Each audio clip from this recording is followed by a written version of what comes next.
Hello, my name is Haley Engel, and this is a video for my Introduction to Sociology Module 3 assignment that requires us to make a video and answer for prompted questions. So the first question is, imagine you are the president of a Fortune 500 company. You started out as a secretary right out of high school and worked your way to the top. The vice president and CEO are always at odds. As an expressive leader, how do you resolve the social dilemma and restore order in the leadership positions between the two officers? So an expressive leader, first off, is more of a peacekeeper. They are genuine and open. That is more of their leadership style. They're not very authoritative. I believe they're more of a democratic style or a laissez-faire leader, which laissez-faire provides more of like a least amount of guidance, and democratic style leaders are a little more free flow. They're participative. So in this situation, they are different from an instrumental. Instrumental leaders tend to more of look at the problem, figure out what the problem is, and then organize the way to resolve it. So at this point, what I would do as this leader is attempt to bring both of the other leaders together, sit them down and act as a mediator in the situation and find out what the problem is, try to get to the core of it, and allow the two to diffuse the tension with one another and remind them that we're all there as a team. So the promotion of team efforts to them and reminding them that it is the ability to come together and resolve situations where each of us can be happy, or everyone feels that they are being listened to, that they have a opinion that's being heard, and that we can hopefully find a solution that benefits everyone, including the company. The second question was, name 3 types of formal organizations and explain how each is different.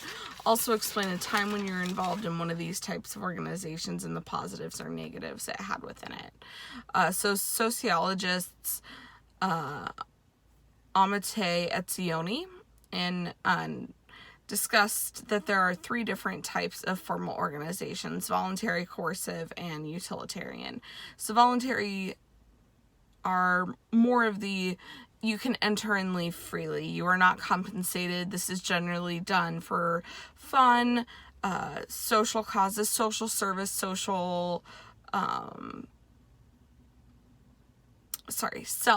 self-transformation. This is definitely the complete opposite example of the coercive type of organization, which is generally against your will. And an example of that would be being sentenced to prison, men being drafted for the war, being committed or petitioned to a mental institution. Those kinds of organizations are non-voluntary. They are also non-compensated. The last type is utilitarian, which is more practical purpose organization. It includes labor unions. It includes schools, corporations, and generally one enters these because they are looking for a more positive or compensated outcome. Like, they are looking to obtain a degree, they are working to earn a paycheck to support themselves. Those would be examples of the utilitarian organization. An example of an organization I was involved in for 5 years was the Future Farmers of America when I was in high school. That was a voluntary organization. It was completely by choice, non-compensated. The positives that I can say were that I had the ability to join and participate in a lot of situations that also provided me many life and leadership skills. I not only raised animals in agriculture and FFA and showed them every year at the fair, but I had the opportunity to participate and lead in many different types of leadership roles, both within my chapter, my section, my region, within my state.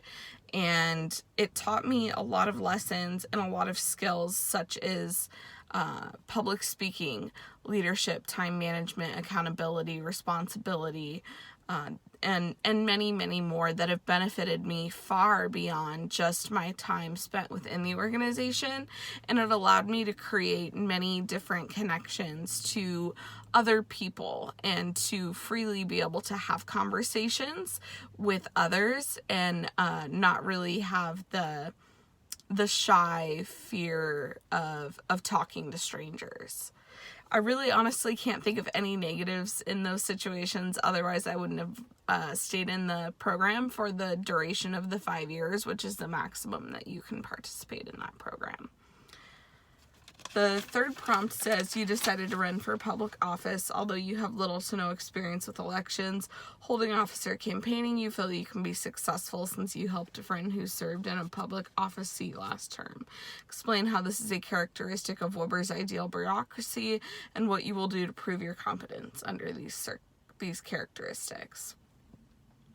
So Weber's ideal bureaucracy was the key word is ideal. It is ideal is what it should be, but is not always. And this specific prompt discusses the fourth characteristic of his ideal bureaucracy. And that was that those who are trained in a position work better than those who are granted the position because of association. So if friendship with another person, they're related to a specific person, they're involved in politics, it's more of a idea that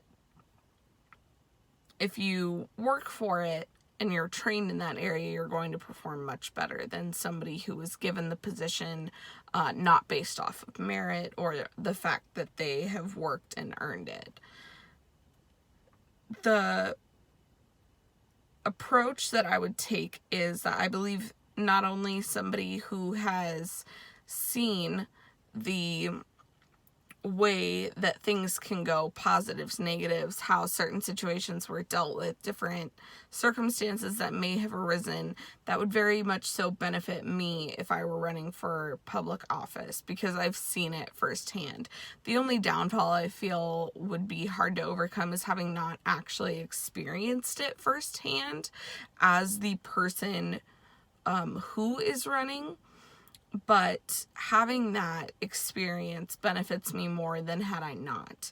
The positive that I would spin and attempt to prove my competence with is that because I have not held a position like this, really there's only so much that can be influenced in the way of bad habits. I don't have the bad habits or the bad training or the bad circumstances that come along with having already been in a position.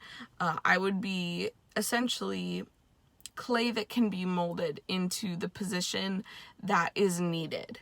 So instead of bringing bad habits or bad experiences or any of those types of situations into that role, I would have the opportunity to be a clean slate in a way. And I believe that that is incredibly beneficial to this situation.